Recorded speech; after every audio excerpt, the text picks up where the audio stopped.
This guide to cleaning food frequency questionnaires for research assistants was prepared for the users of the Australian Eating Survey and Australian Child and Adolescent Eating Survey on behalf of the authors, by Katie Mulqueeney. All questionnaires must be checked and cleaned before they can be scanned. There are a number of problems that can occur during scanning that may affect the quality of the results. Ensuring that these errors are minimised will ensure that the answers entered by the participants are the ones they intended. Before you begin cleaning the questionnaires, you will require a HB pencil or ballpoint pen and correction tape. Soft pencils or felt tip pens may smudge, smear or leach through to other answers. Correction fluids are not to be used as they cause problems with the scanning machine. The front page has a section for researchers to add information about their participants. Please check this section very carefully, as the ID will be recorded as given on the questionnaire. Participant ID numbers are to be aligned to the right. If it is less than 5 numbers, the preceding columns can either be left blank or marked as 0. Date of birth and date of measurement are to have all columns completely filled in.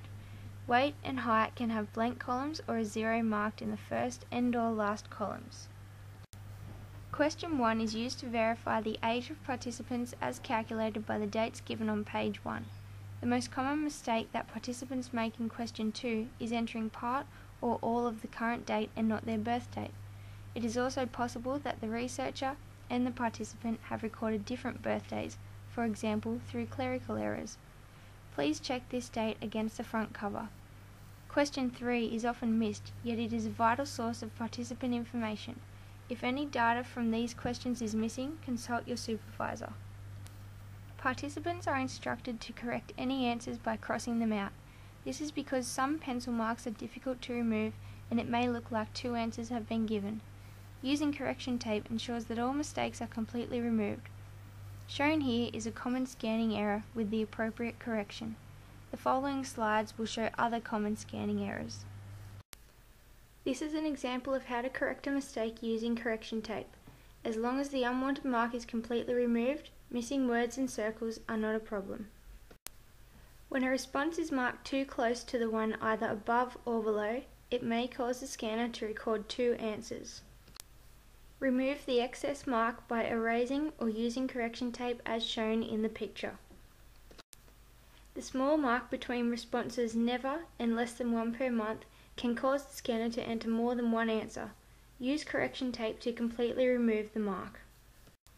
Small marks within ovals other than the one clearly filled in will also cause the scanner to enter more than 1 response. Simply use the correction tape to remove the mark. The scanner uses the lines on the side of the food frequency questionnaire to ensure it is reading the correct pages. The pencil mark on the lines will interfere with this process. These can be rubbed out as much as possible or fixed with correction tape, although it is important to remember that the correction tape must not white out any of the lines, as this will also interfere with the scanner. Although the once per week answer has been rubbed out, there is still enough of a mark left to register 2 answers. Use correction tape to remove the mark completely. There are a certain number of responses that can be left blank before it compromises the quality of the nutritional analysis. If there are missing responses in a questionnaire, or if more than 1 answer is given, ask your supervisor for guidance for their preferred correction procedure. Further information can be obtained from the Newcastle Innovation website.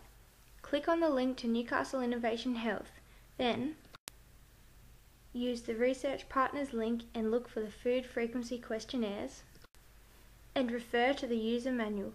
Copies of the manual can be found at the Newcastle Innovation website, or you can email us at eatingsurvey@newcastle.edu.au. Thank you. We hope this presentation has been helpful.